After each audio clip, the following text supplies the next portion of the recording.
Hello, everyone. My name is Maureen Letty. I'm the Director of the Office of Climate Change at the New York State Department of Environmental Conservation. And it's my pleasure to welcome you to the sixth webinar in our series on New York State's Cap and Invest program.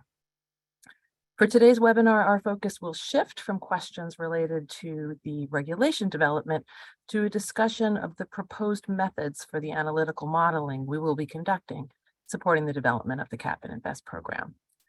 In this webinar, we'll describe the proposed analytical approach and solicit feedback from stakeholders on this work. There's a lot of technical material to cover. We hope to have time to address your questions at the end of the presentation, but we may not necessarily have time to address all questions. These webinars are part of the extensive outreach DEC and NYSERDA are undertaking on the development of the Cap and Invest program, which will be important for the future of our state, and public input is fundamental to developing a successful program. Our focus in this series of webinars is to ensure that stakeholders of various backgrounds and perspectives are well positioned to provide robust input on these topics. Before we dive into the content, I'm going to pass it over to Ryan from Cadmus to describe procedures for today's webinar. Next slide, please, and take it away, Ryan. Thank you. So I want to let you all know that as attendees, you will not be able to unmute or turn on your video. Attendees will, however, be able to submit questions via the Q&A feature. Select clarifying questions will be answered by panelists. If you're having tech issues and would like help, you can also submit a request via the Q&A feature. We will do our best to assist you. If you can't hear the presentation, you can configure your audio settings by clicking the arrow in the audio box. This will allow you to change the speaker settings. If you're having connectivity issues, you can also press switch audio to phone, and this will allow you to listen to audio of the webinar through your phone. Today's webinar will also offer live captioning and translation services.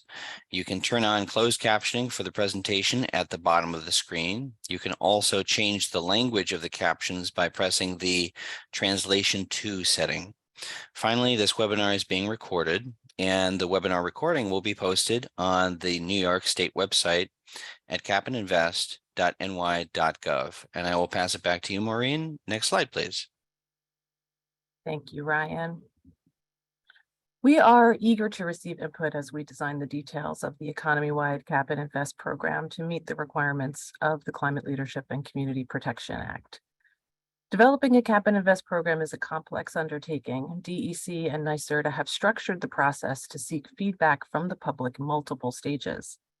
This June webinar series is the earliest stage of outreach. We encourage stakeholders like yourself to provide feedback on the information provided in this and the other webinars in this series. The feedback that you provide at this time will help further the development of the program. We're planning an additional round of outreach in advance of issuing the regulatory proposal and commencing the formal public comment process. These two rounds of pre-proposal outreach are to ensure that stakeholder feedback has informed the proposed regulations. At this very early stage in the design of the program, we have not made final decisions as we want to hear from a variety of stakeholders of all types before designing program elements that will go into the regulatory proposal. Next slide, please. We encourage everyone to follow the process. If you have not already, please sign up to be on the mailing list for the Climate Act to receive updates on the development of this and other programs underneath the Climate Act. The slide decks and recordings of today's webinar will be posted on the Cap and Invest website, capandinvest.ny.gov. You can find materials and recordings for past webinars and details for future webinars on the meeting and events page on that website. We also receive comments through the website. Joe Berman will describe at the end of this webinar the process by which you can submit your feedback through the website. It's very easy and it's set forth on every page. If you have any questions on how to use the website and how to comment, please enter them into the Q&A and we will do our best to answer them at the end of the presentation. Next slide, please. The 2019 Climate Leadership and Community Protection Act, or Climate Act, established very ambitious and necessary nation-leading greenhouse gas emission reduction requirements and set them in statute the first time. It also identified within the legislation New York's clean energy and energy efficiency requirements that are detailed on this slide. The Climate Act empowers every New Yorker to fight climate change while improving our daily lives through new job opportunities, improved public health, more resilient communities and infrastructure.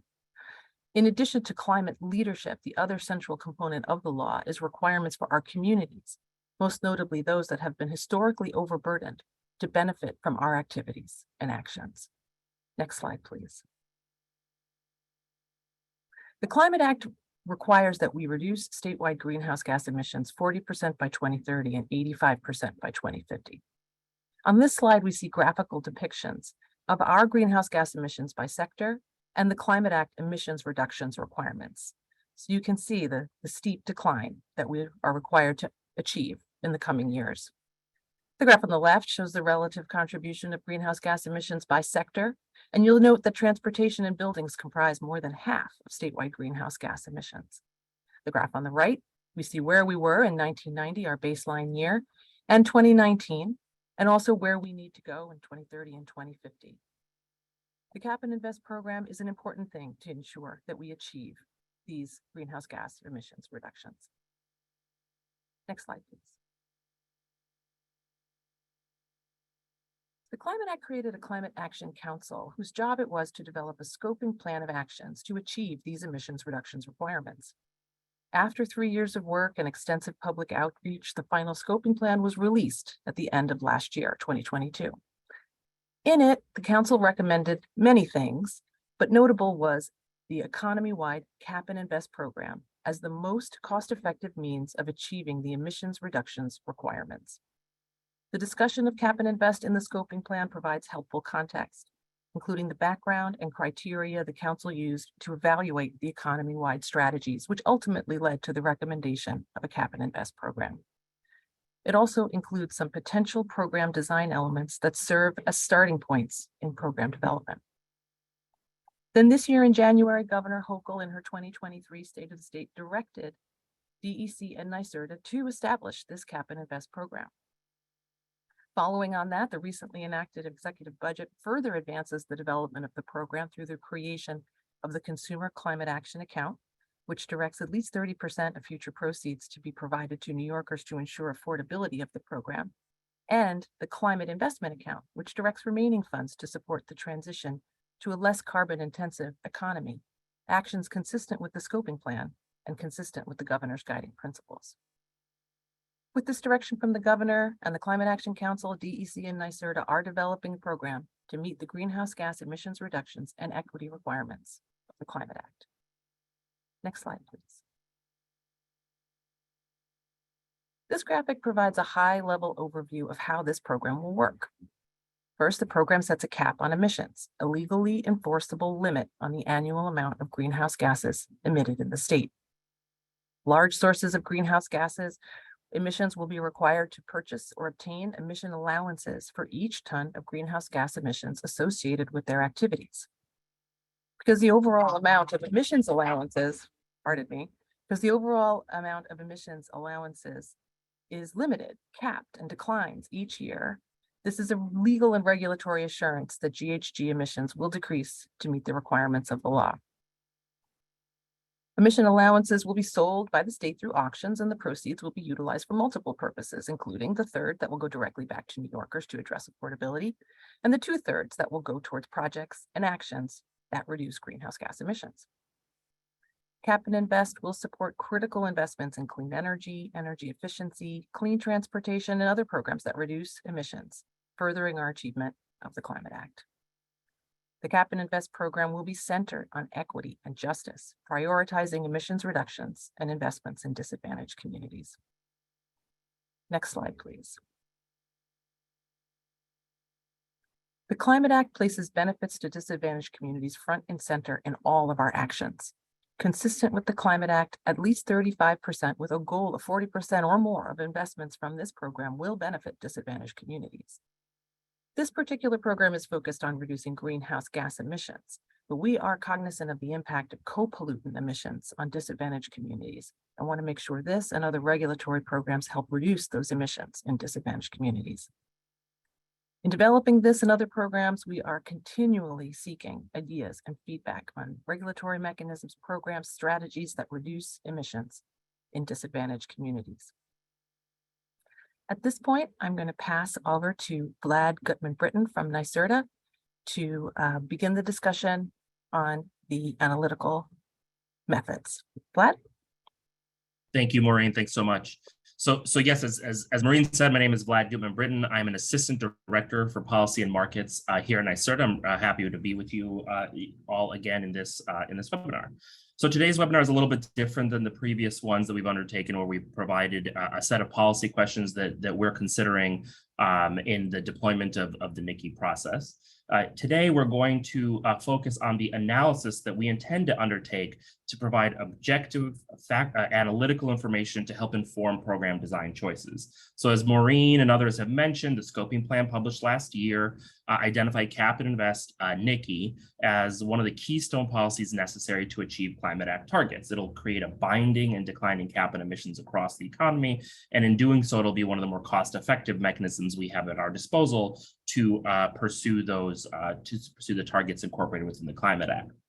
We recognize, DEC and NYSERDA recognize the complexity of a comprehensive policy like NICI, and so we have elected to develop an analytic method that will provide a critical analytic eye to the policy design choices that we must undertake, that we've been asking you all about over the course of the last several webinars.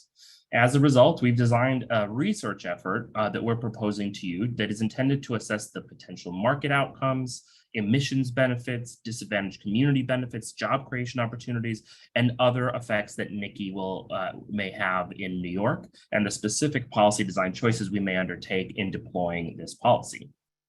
On the next slide, I want to re-highlight, as we have in the past, the 5 kind of guiding principles that the governor set for us when she directed DEC and NYSERDA to pursue the development of a Cap and Invest system. These include affordability, climate leadership, preserving competitiveness and supporting job creation, prioritizing DAC benefits, and funding a sustainable future. The research and analytic process that we're developing and will describe today is really intended to help us analyze the various policy choices we have and how those policy choices are impacting these kind of core priorities that we will take with us over the course of the coming months exercise in developing this program. So on the next, thank you. On this slide, I want to kind of give a little bit of a roadmap of where we're going to go over the course of the next 2 or so hours. We'll start with a high-level model overview, including the types of inputs we intend to use in order to help accurately represent New York's emissions, economy, and our greenhouse gas reduction targets, as well as the policy options that we'll be able to test under the current modeling construct that we've developed. I'll also describe an alternative command and control scenario for meeting the state's emissions limits, which is intended to help us understand how might New York pursue achieving Climate Act targets in absence of NICI. And then we'll also briefly touch on follow-on analysis that we are intending to pursue. NYSERDA and DEC have brought on McKinsey and Company's Vivid Economics team to partner with us in executing this research plan. Vivid Economics has undertaken similar analytic projects for the state of Washington, most recently as part of the launch of their Cap and Invest program, the European Union and its EU ETS, the United Kingdom, and other countries and organizations around the world. As we've emphasized throughout this series of webinars, the state has not made decisions on policy design, as these will need to be informed by stakeholder input, as well as the modeling and analytic efforts we're describing here today. So for the purpose of this modeling exercise, all policy and input decisions will be made by the state team, of course, but again, would not at this time represent final decisions in program development, as there is still a long road in collecting feedback and incorporating that before we can make those final choices. So I'll start with sort of an overview of the model that we're using. So the model we're using in partnership with our research team has been used globally, but it's going to be tailored specifically for a New York context in order to model price and emissions outcomes under NICI based on policy parameters and data provided by the state and informed by stakeholder feedback and the governor's guiding principles. This modeling exercise will help us produce a range of insights. Those include allowance price trajectories, allowance supply and demand, emissions outcomes by sector, and a detailed technology mix. DEC and NYSERDA will then be able to use those outputs to better understand the total impact NICI will have through New York. So we'll have a range of applications that will include health and air quality impacts, jobs impacts, benefits of investments, cost impacts for different kinds of households across the state, and more. These kinds of inputs are going to help us in judging how successfully the policy design choices that we're making deliver on the governor's 5 priorities, hold faithful to the Climate Act's requirements, as well as the guidance set forth to us by the scoping plan. On this next slide, you'll see a graphical representation of how the model functions. So the model starts by assessing the supply of allowances based on program design parameters. So the supply is determined both by the allowance budget and a variety of price stability mechanisms that we're able to test under this construct, and we'll spend more time on that in a moment. So the model is initialized at a certain price trajectory, a guess at what the price might be. That price in step 1, that price trajectory is passed to modeling agents that each represent a component of New York's economy. In step 2, the model will simulate the abatement decisions each of these modeling agents may make at a given carbon price trajectory, emissions price trajectory. So essentially, each agent will decide, is it more cost effective for me to purchase allowances at this price or to invest in abatement? Each agent will then achieve its sort of cost-effective mix of the two, a certain degree of abatement, and then it will seek to purchase allowances associated with the remaining emissions that it has not chosen to mitigate at that step. Based on this decision, in step 3, the model will calculate the demand for allowances across all of the agents in the model, and this collection of agents together represents the obligated sectors under NICI. The market clearing module in step 4 is then going to check whether the supply established in the program design parameters equals the demand for allowances after the abatement modules have been run. So if it does not, the model will generate a new price trajectory and continue iterating until it finds a market clearing equilibrium price. So that is when the demand for allowances after abatement choices have been made is equal to the supply set in the program parameters. When we reach that equilibrium, the resulting price is the price that the model projects. And we'll spend more time on this a little bit later, but the model will also consider the reinvestment of revenues that are enabled by the auctions in the NICI program and the effect that those investments themselves have on the allowance price. At each iteration, the model will derive the amount to be reinvested and the effect that those reinvestments has on the technology mix and therefore emissions based on external modeling tools that we'll describe later in this webinar. So on this slide, I want to just zoom in a little bit to the specific set of choices that each modeling agent makes. So as I said, each modeling agent represents a component of New York's economy. Each, that could be, for example, an entire industrial subsector, or it could be an even more fine-grained view on emissions. So for example, within the built environment, it may focus specifically on space heating as one modeling agent alongside others.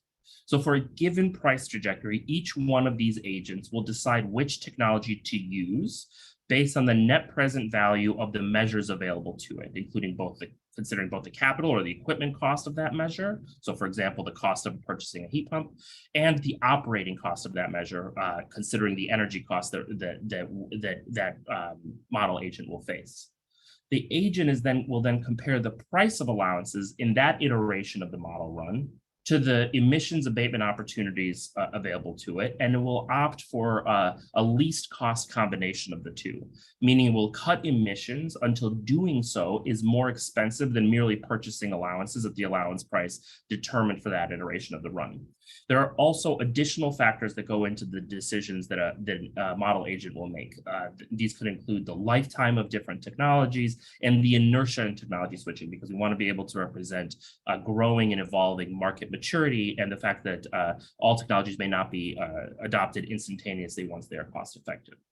As mentioned, the decisions of all agents are then aggregated, and the model determines whether the behavior of the combined model agents is consistent with the reduction trajectory established by the program design parameters. If it's not, if the demand for allowances exceeds the allowance budget, the supply we've set at the launch of the model, then it will continue iterating until that equilibrium is found. So I'll spend a little bit of time talking about the 5 categories of inputs that we're going to be using to run this NICI analysis. So the first 3 categories are available on this next slide. So one is the starting point emissions, and this will help us understand what might New York's emissions future look like in absence of NICI, but considering other policies that we've already adopted in New York. We'll also need a range of policy parameters. This could include the decisions around which sectors are obligated and not, the allowance budget available to those sectors, price stability mechanisms, the compliance schedule, meaning are there multi-year compliance periods or other choices, free allocations to EITEs, and other related components. We also will have a range of techno-economic inputs. So we need to understand how much technologies cost, right? How much is a heat pump cost? How much is a given energy efficiency measure cost? How does that compare to the cost, for example, of a gas furnace or a boiler? And a range of, and these kinds of cost assumptions will be determined for across the range of obligated sectors. So we'll have that for buildings, transportation, waste, et cetera. We're also going to incorporate some behavioral assumptions about how individuals or individual parts of the economy respond to the price on emissions in the sort of behavioral choices that they make.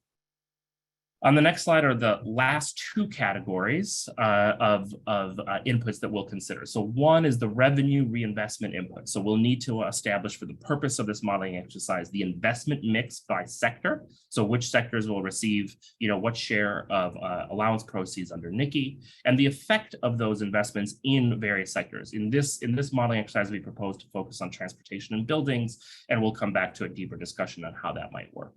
And then finally, we want to be able to reflect the impact potentially on electricity from obligating or non-obligating that sector. And for that, we'll work with the integrated planning model that will help us understand the impacts on electricity both in New York and in a broader regional footprint. So with that, I'm going to pass it on to my colleague, Hillel Hammer, who will talk through starting point emissions and some of the other policy priorities, policy parameters. I'm sorry, Hillel? Thank you, Vlad. I'm Hillel Hammer, Senior Advisor for Energy and Environmental Analysis at NYSERDA. On the next slide, I'll discuss the starting point emissions for the NICI analysis. To understand the emissions contribution NICI will make in any given year, we need to establish the baseline emissions without NICI. While it's certainly possible and likely that there will be a range of future local, state, and federal policies adopted that further change future emissions and economics of decarbonization, we're building this NICI analysis on our understanding of adopted policies as of today. We'll identify starting point emissions using the scoping plan's integration analysis framework. Starting with the reference case developed for that plan, for the scoping plan, we'll add the effect of a range of policies enacted since that case was developed, so we'll be updating it. A list of current policies for potential inclusion is displayed here on the right, including New York City local laws, IRA incentives, and a variety of new regulations adopted by the state of New York, including construction codes, advanced clean cars 2 and advanced clean trucks, and a number of other provisions impacting HFCs, natural gas leakage, and more. The NICI modeling will seek to close the gap between the updated starting point emissions in any given year and the economy-wide cap for that year, designed to achieve the Climate Act's emissions limits for 2030, and emissions in the early 2030s that would be consistent with a pathway to achieving the 2050 emissions limits. Next slide. This slide shows a representation of what this might look like. Again, this is illustrative. We don't have numbers yet. This slide, as described in other webinars, DEC and NYSERDA intend to set the allowance budget using a cap on economy-wide emissions, subtracting allowances retired for emissions from non-obligated sectors from this cap, and releasing the remaining emissions as the allowance budget for obligated sectors. For 2025, which is intended to represent year 1 of the program, we'll set a cap and allowance budget based on the updated starting point emissions for 2025. In the modeling, there would be allowances issued that reflect the anticipated emissions from obligated sectors in that year before imposition of NICI cap. Effectively, obligated sector emissions would be capped, but not expected to necessarily be lower in 2025 due to NICI. For 2030, we'll set the total cap at the Climate Act emissions limit and subtract from that cap the emissions associated with non-obligated sectors. This will set the allowance budget for 2030. We'll develop a declining trajectory of allowance budgets between 2025 and 2030. Likewise, for years after 2030, we'll similarly develop a declining trajectory that would be consistent with setting New York's economy on a path to complying with the Climate Act's 2050 emissions limit. Next slide, please. Next, I'll describe the different policy parameters this modeling framework is capable of testing. So the model has a lot of abilities, and we'll get into some of those here. We haven't yet identified exactly what will be in it. Part of that is through the feedback that we're soliciting from you. Most cap and invest systems globally use a variety of price stability mechanisms, the most common of which are illustrated in this slide. These are intended to ensure for emissions reduction certainty, as well as price predictability, help to manage fluctuations in market outcomes while ensuring the state remains on track to achieve its emissions targets. The model is capable of modeling each of these program design elements should we want to evaluate scenarios with price stability mechanisms. Specifically, the model can test the minimum reserve price, below which auctions are not cleared. It can test different cost and emissions containment reserves, where the supply of allowances is increased or reduced when a certain price threshold is crossed. And finally, it can test a price ceiling, where the supply allowances are increased until prices fall below the ceiling. Next slide, please. Model inputs. The model is also capable of testing the effect of various compliance schedules, allowing banking rules and direct allocation to sectors at risk of competitiveness impacts. Regarding compliance schedules, it can test different lengths of compliance periods and different rules on surrendering allowances within the compliance period. For example, obligated entities in the EU surrender allowances each year, whereas obligated entities under RGGI are required to surrender at least half of their annual allowance obligations annually during each of the first 2 years of a 3-year compliance period, with a final retirement of remaining allowances at the end of each 3-year compliance period.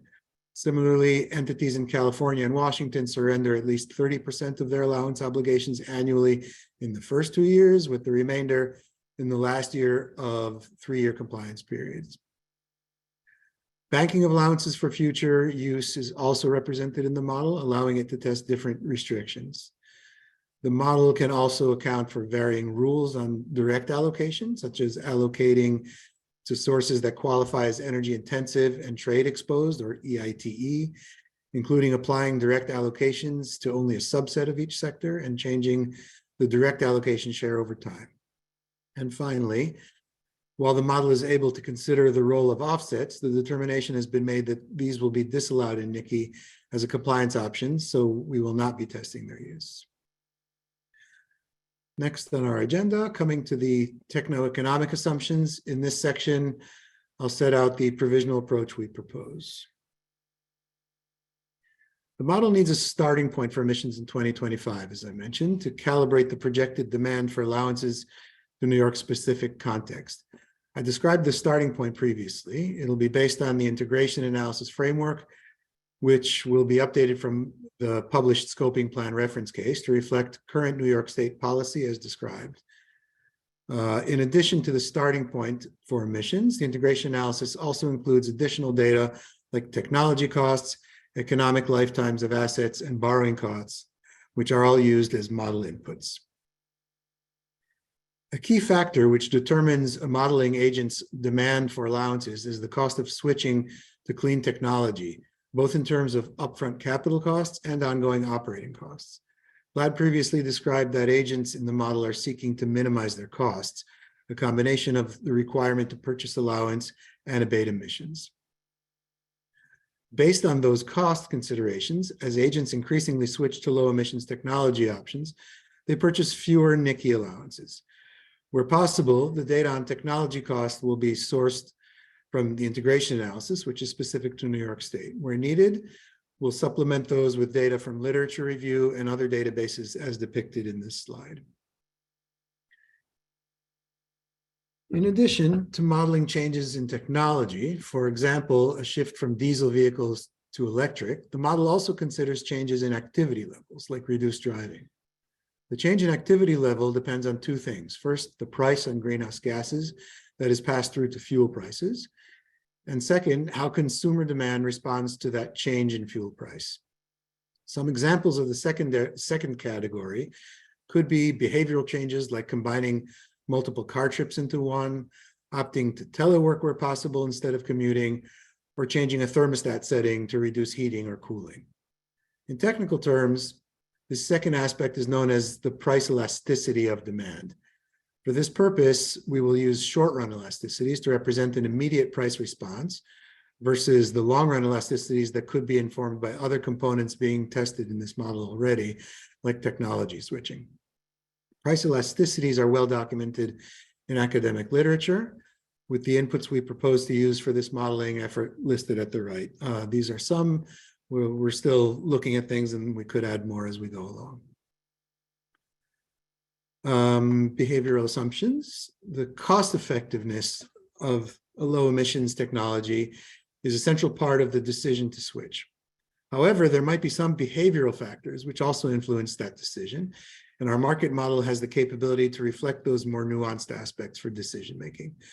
Within the abatement model, the abatement module, when the agent is calculating the net present value of technology options, it considers the technology lifetime as well as interest rate.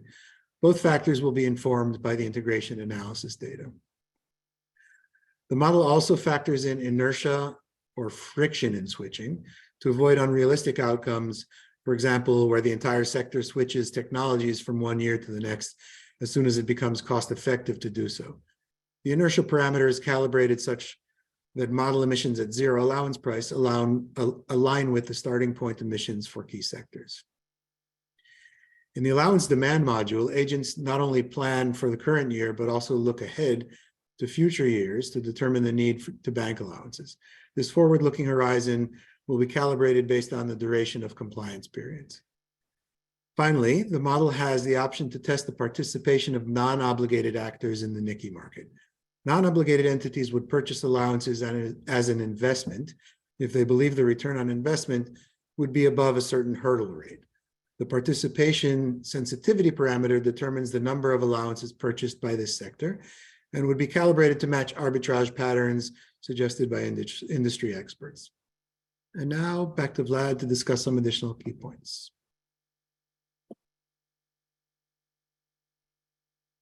Thank you, Hillel. So I'll jump back in to discuss the kind of the last two components that I touched on, the revenue reinvestment inputs and the electric sector response. So to start with the revenue reinvestment modeling. So again, this is a graphic that is familiar to you from earlier in the presentation. In each iteration of the model, the auction revenue will be determined based on the supply and price of allowances. So again, as a reminder, the model initializes at an estimate of a given price for allowances, which then is improved through each subsequent iteration. Based on this combination, based on the auction, the allowance budget and the price posited in the initialization of the model will land on an amount of projected revenue that would be available for various targets within the spending categories that we'll describe in a moment. A share of the auction revenue, not all of it, will be dedicated to decarbonization solutions, and its role is reflected there in the yellow box. That reinvestment will spur some adoption of additional clean technology, the extent of which will be determined by external models that will work alongside the market model. The increased adoption of clean technology itself results in lower emissions, which is factored back into step 2, into the abatement module, such that the impact of reinvestment is considered alongside the price on emissions, and is incorporated within the model's iteration. And so essentially the model will be able to consider both the impact on technology choices that the model agents make as a result of the price that is being sent to them, as well as by the investments and the incentives made possible by the revenue that is being directed back towards solutions. On the next slide.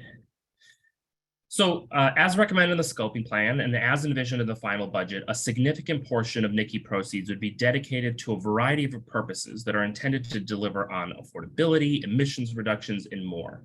So as we mentioned previously, there's a 30% set aside envisioned by the final budget for affordability benefits, rebates, payments, or other mechanisms that are still being developed for New York households. And then the balance is will be targeted toward investments as an essential strategy for making good on one of the governor's kind of chief 5 principles in launching the Cap and Invest system. In particular, revenue reinvestment was going to support New York households and businesses as they transition to a clean economy via incentives, grants, and other programs. So investments, by making it easier and more affordable to purchase and to opt into clean energy technology, will put downward pressure on allowance prices. So in combination, the affordability payments made possible by the first third of revenue, coupled with the 2/3 that is dedicated to reinvestment into various kind of clean energy transition components, together these will work together to boost the affordability of the program. As Maureen mentioned at the top, at least 35% with a goal of 40% of proceeds will be targeted to deliver on benefits to disadvantaged communities specifically, and we'd envision the proceeds will also be available to support job creation and workforce benefits. The modeling will provide a range of important quantitative insights into these effects. So in order to understand the impact of this spending on the outputs of the NICI system, we have sought to develop an integrated modeling framework that considers both the price impact as well as the investment impact from this policy.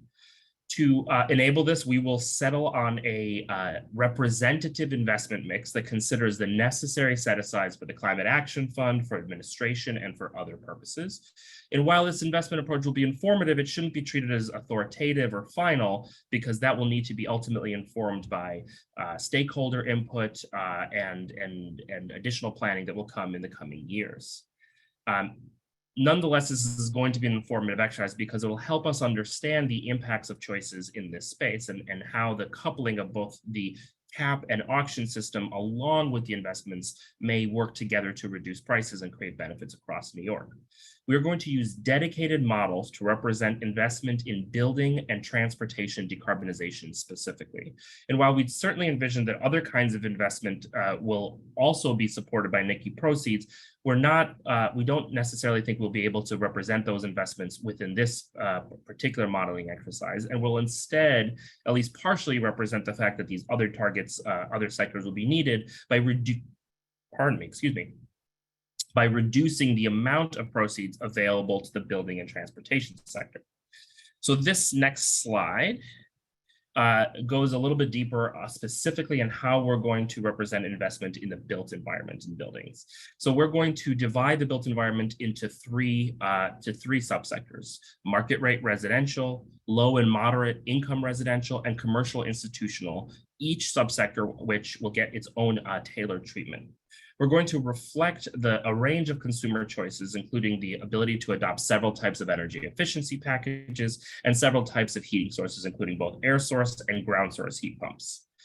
The model is going to apply a different supply curve for each market segment in each year. And for each supply curve, the model will create a matrix of deployment options that is sort of represented in the illustrative graphic there at the bottom right. And this set of outputs will be a function of both the allowance price and the available program budget for that subsector. So we'd envision that as allowance prices increase and or as a program budget for investment into that subsector increase, you would see higher penetrations, higher market shares for clean energy technologies. This matrix will then be passed back to the market model, which is going to select the appropriate adoption level for each year based on the selected price and investment level for that iteration of the model run. So again, we're going to, every time the model is initialized, it runs with a certain assumed model allowance price, which is on the vertical axis. And based on the investment allocations that we will determine up front, we'll also be able to determine where on the horizontal axis we are.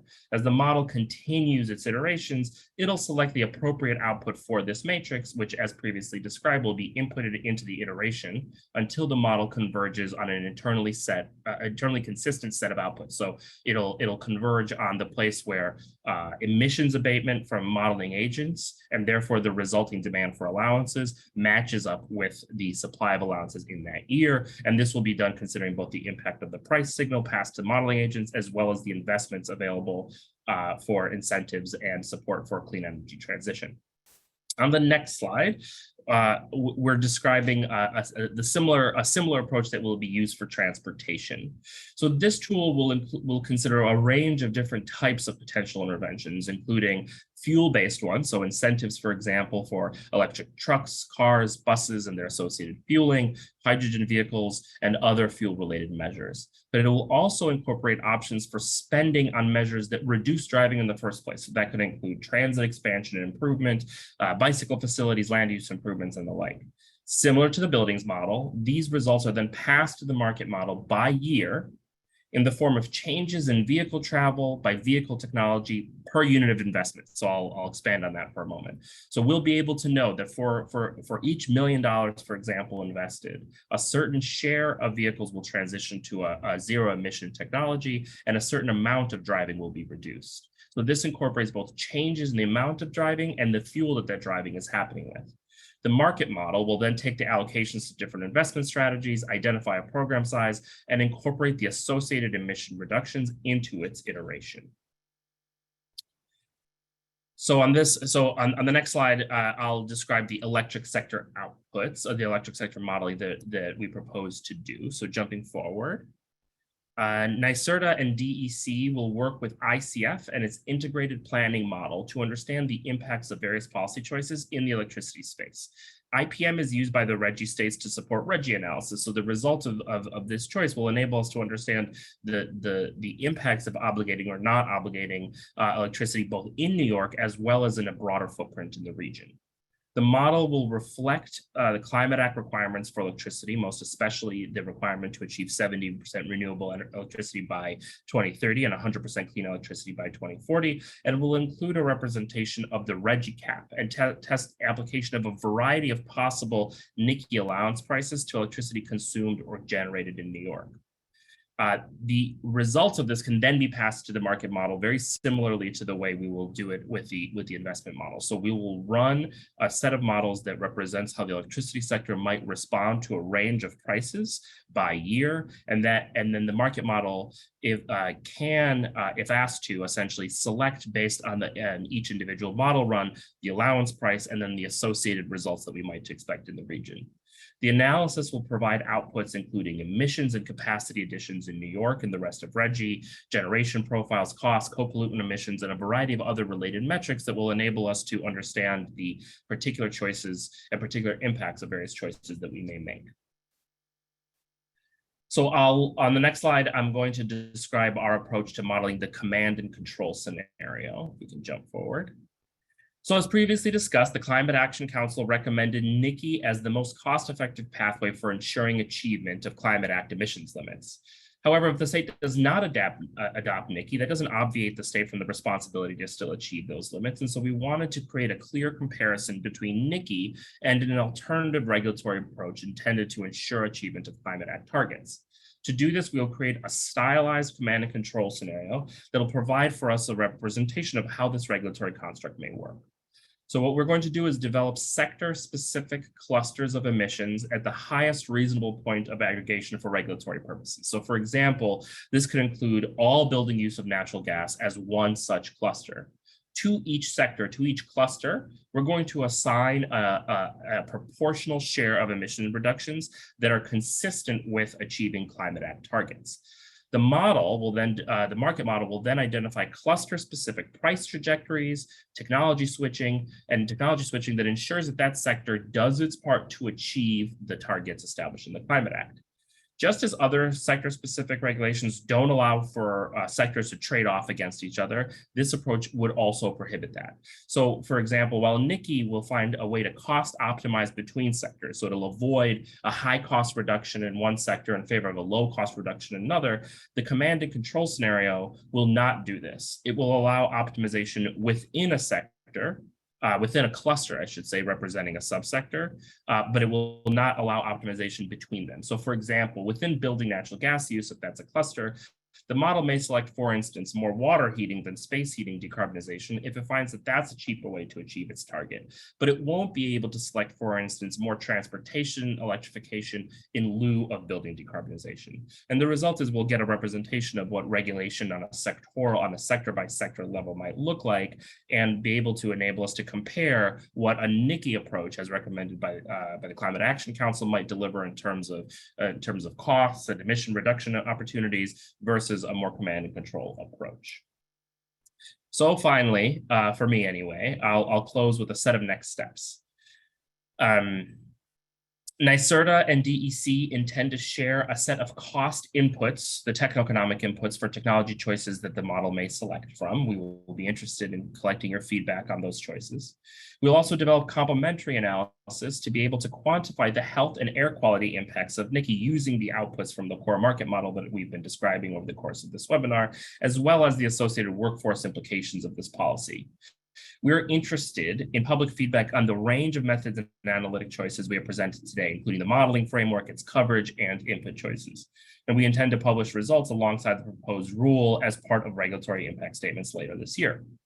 So that concludes the main part of the presentation. I think I'm going to pass it over to Sarah Osgood from NYSERDA to help close the last portion. Thank you, Vlad. And thank you all for presenting this material. We are now moving into the Q&A portion of what we've got scheduled for the webinar here. We're curating some of these questions in the background just to make sure that we've identified them appropriately. So give me a moment here. First one up, we have several questions for Vlad. The first one, Vlad, is, will the sectoral emissions output includes emissions of criteria pollutants and HAPs along with the GHG emissions? Yeah, thanks, Sarah. So similar to the scoping plan analysis, co-pollutants will be evaluated as part of the health and public and air quality analysis we intend to undertake. Thank you. Can you describe the backcasting or calibrating of the model that could inform the confidence of the results? Sure. So the starting point emissions will be benchmarked to historic emissions available from New York's emissions inventory, which is published annually by DEC. And then we'll consider the likely impact of adopted policies, as Hillel described earlier in the presentation, and background market changes. So this could include a variety of options, including the ZEV mandate, New York City local law, building code changes, and more. The integration analysis framework, which folks may be familiar with, that was developed in service of the scoping plan, will be used to determine what we might expect in the coming years in the absence of NICI, and then the NICI modeling will be layered on top of that to understand how this policy might close the gap between what we anticipate and what the Climate Act requires us to achieve. Great, thank you, Vlad. I think we've got one more for you. Would the model consider non-compliant emissions where emissions exceed available allowances? And if so, how does it model enforcement mechanisms or, for example, penalty fees? Yeah, so the model is going to require that all model agents comply. We're seeking to understand what it takes to achieve, the Climate Act targets. And so each model agent will be making cost effectiveness choices, as we described over the course of this webinar, consistent with achieving an overall emissions limit that is set for obligated sectors. So there won't be non-compliance within the model because we're seeking to understand what it looks like to comply with the Climate Act targets as they've been adopted in statute. Great, thank you, Vlad. Moving to Hillel. Will the model have assumptions about how the allowance purchase cost that an obligated source incurs will then be passed on to a consumer? Yeah, so the model identifies the response of emitters or agents in the model to allow price and incentives in order to meet the allowance budget constraints. It will assume 100% pass through to consumers for the purpose of assessing demand elasticity and consumer impacts. So this is a bit of a conservative estimate from our perspective. We don't know that that's necessarily the case, but it allows us to evaluate affordability in a more conservative way. Any assumptions on cost pass-through will be aligned with the state requirements. And I'll also note that 30% of the allowance proceeds will go directly to rebates, so that offsets those costs as well. Great, thank you, Hillel. Bear with me a moment, looking to see what other questions we have that we're able to answer.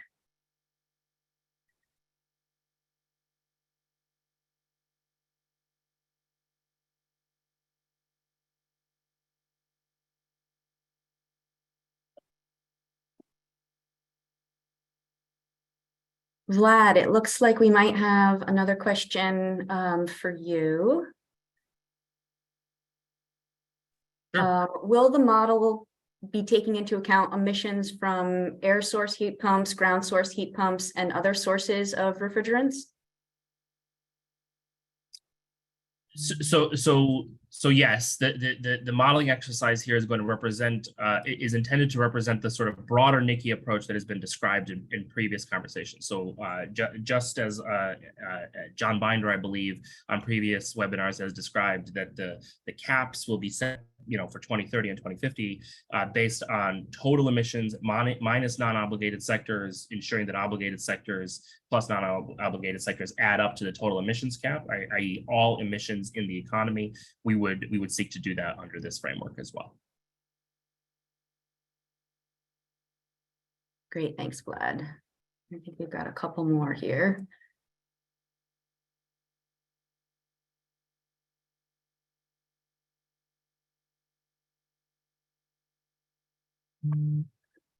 So Vlad, this one might be for you as well. There was a question about what one of the presenters said about the impact on RGGI sources and how that's being evaluated to help determine whether RGGI sources would be obligated or non-obligated. Can you speak a little bit to that? Is inclusion of RGGI sources under NICI still an open policy issue? Yeah, so as there was a slide where I kind of described the IPM model, the integrated planning model that would enable us to test the impacts of various choices on the electricity sector, as well as different approaches to obligating that sector. We're interested, as we have asked in previous webinars, for input from the public, from you all and others, on whether electricity should be obligated and how it should be obligated. But ultimately, the modeling framework that we've developed will enable us to evaluate obligating electricity